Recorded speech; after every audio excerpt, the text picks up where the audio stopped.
और अब बात करेंगे काले धन के खेल की। जयपुर से मिल रही ये बड़ी खबर इस वक्त की आपको बता दें, जहां पर 2 करोड़ 31 लाख कैश और गोल्ड से जुड़े मामले में बड़ा अपडेट सामने आ रहा है। आरोपी वेद प्रकाश यादव को एसीबी कोर्ट लेकर पहुंची है।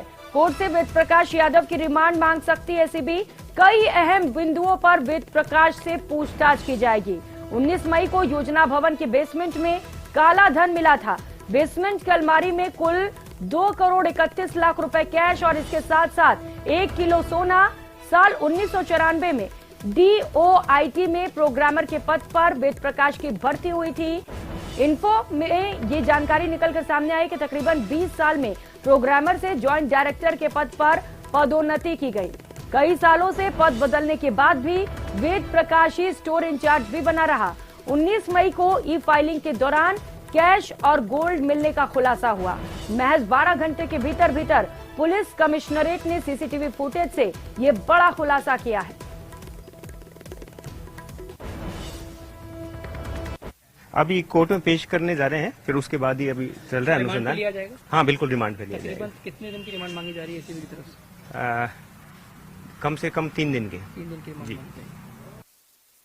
एसीबी को बता चुके हैं। एसीबी से बात कर लीजिएगा आप। ये पैसा आपका ही था या ऊपर भी किसी को दे देते?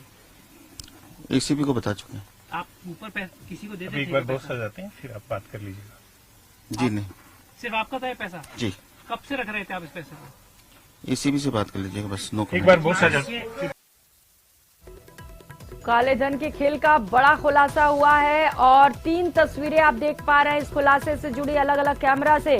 किस तरीके से ये खुलासा हुआ, वेद प्रकाश यादव का ये पूरा पैसा बताया जा रहा है एसीबी अब कोर्ट में पेश करेगी और बताया जा रहा है कि कई मामलों को लेकर पूछताछ की जा सकती है, क्योंकि बड़े पैमाने पर कैश और गोल्ड बरामद किए गए हैं।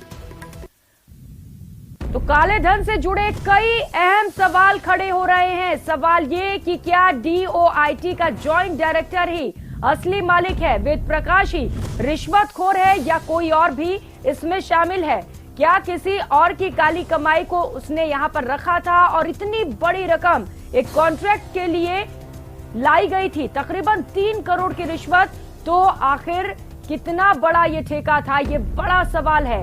और इसके साथ ही सवाल ये भी है कि कई सालों की काली कमाई है या एक ठेके की रिश्वत है। अब कई सारे सवाल इसके बाद खड़े हो रहे हैं। सवाल ये भी खड़े हो रहे हैं कि किसके आशीर्वाद से 20 साल तक ये स्टोर प्रभारी बना रहा।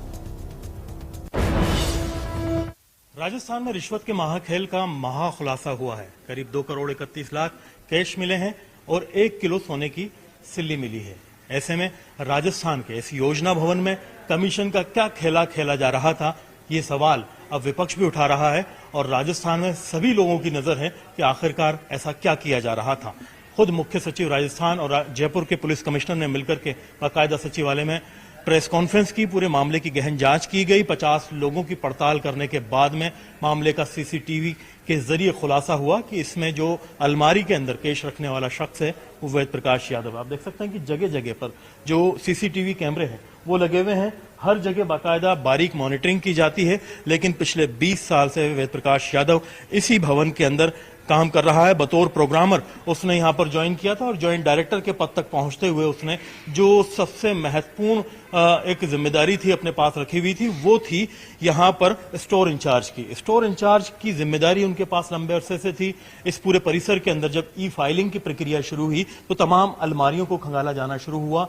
सभी अलमारियों का सारा रिकॉर्ड जो है डिजिटाइज कर दिया गया। लेकिन एक अलमारी, बड़ी ऐसी अलमारी थी जिसको लेकर के सवाल उठने लगे कि ना तो उसकी चाबी मिल रही थी, ना ही उसकी आगे जानकारी मिल रही थी कि अलमारी किसकी है, इस अलमारी में क्या है। आप देखेंगे 2 तरह की अलमारियां यहां पर जो योजना भवन के अंदर हैं मौजूद हैं। एक ट्रांसपेरेंट है जिसके अंदर रखी फाइलें बाहर से साफ नजर आती हैं और उनको डिजिटाइज भी कर दिया गया। लेकिन दूसरी तरह की अलमारी ऐसी है जो कि ट्रांसपेरेंट नहीं है।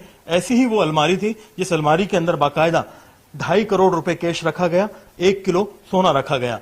तमाम तरह की तफ्तीश के दौरान जब सीसीटीवी फुटेज में वेद प्रकाश खुद पैसा रखता हुआ अलमारी में पाया गया तो उसने कबूल किया कि वो लंबे अरसे से यहां पर कमीशन लेता रहा है और रिश्वत के पैसे को यहां पर इकट्ठा करता रहा है। बड़ा सवाल यह है कि जब जॉइंट डायरेक्टर को इतना कमीशन दिया जा रहा है कि उसके पास में 2,31,00,000 रुपए कैश हो जाते हैं, तो कमीशन के इस पूरे चार्ट में कौन कौन लोग जिम्मेदार हैं, किस पद पर कितना कमीशन यहां पर जो परचेज के काम के लिए है दिया जा रहा है, क्योंकि परचेजिंग कमेटी जो यहां की बनी हुई थी उसमें वेद प्रकाश यादव खुद जो है सदस्य था और लंबे अरसे तक इस खेले को यहां पर वो खुद ही खेल रहे थे। कैमरा पर्सन यासीन के साथ में अरबाज अहमद, न्यूज 18 के लिए जयपुर से।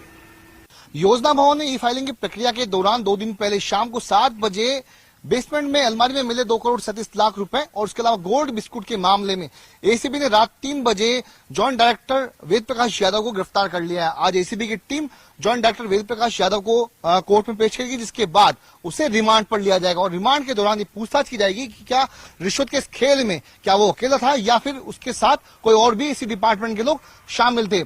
एसीबी की टीम रिमांड के दौरान वेद प्रकाश यादव से यह भी पूछताछ कर सकती है कि आखिरकार रिश्वत का एक खेल कब से चल रहा था। चूंकि 1994 में प्रोग्रामर के पद पर नौकरी हासिल करने वाला वेद प्रकाश यादव इस वक्त जॉइंट डायरेक्टर था और पिछले 20 वर्षों के दौरान स्टोर कीपर का इंचार्ज भी वो था। तो आखिरकार एसीबी की टीम इस बात का खुलासा करेगी, पड़ताल करेगी कि आखिरकार किसकी मेहरबानी वेद प्रकाश यादव पर थी, जिसके चलते वेद प्रकाश यादव रिश्वत के इस खेल को लंबे समय से खेला करता था और वहीं पर रिश्वत की इस रकम को वेद प्रकाश यादव अपने ऑफिस के करीब बेसमेंट में रखी अलमारी में रखा करता था। कैमरा पर्सन मानसिंह के साथ विष्णु शर्मा, न्यूज 18 राजस्थान, जयपुर। तो रिश्वत का खेल चल रहा था। अब कई सारे सवाल खड़े हो रहे हैं क्योंकि तकरीबन 2.5 करोड़ रुपए कैश मिले और इसके साथ ही 1 किलो सोना बरामद किया गया है। अलमारी में छिपाकर ये पैसे और गहने रखे हुए थे और अब इस पूरे मामले को लेकर एसीबी रिमांड पर ले रही है और कड़ाई से पूछताछ की जाएगी। कौन कौन लोग इसमें और शामिल हैं, कितना बड़ा ये गिरोह है, इस पूरे मामले को लेकर एसीबी अब गहनता से जांच करेगी और कई सवालों को लेकर पूछताछ की जाएगी। तो 20 साल में जॉइंट कमिश्नरेट के पद पर ये पहुंच गया। पद बदलने के बाद भी स्टोर इंचार्ज बना रहा प्रकाश और इसी को लेकर सवाल खड़े हो रहे हैं कि आखिर इसके पीछे कौन है, कौन शय दे रहा था। वहीं मुख्यमंत्री अशोक गहलोत ने एसीबी के छापे मार कार्रवाई को लेकर कहा कि मैं खुद मामले की मॉनिटरिंग कर रहा था। मैंने कहा एसीबी से कि इसको जनता के सामने लाओ। जो घटना हुई थी 2 करोड़ रुपए जो मिले वहाँ पर 21 लाख रुपए, मैं खुद मॉनिटरिंग कर रहा था बेंगलोर से। मैंने खुद ने कहा पैसे को बुलाओ, पूरी बात समझाओ। 2 करोड़ मिले, इनके पास पता नहीं कितने रुपए पड़े हुए हैं।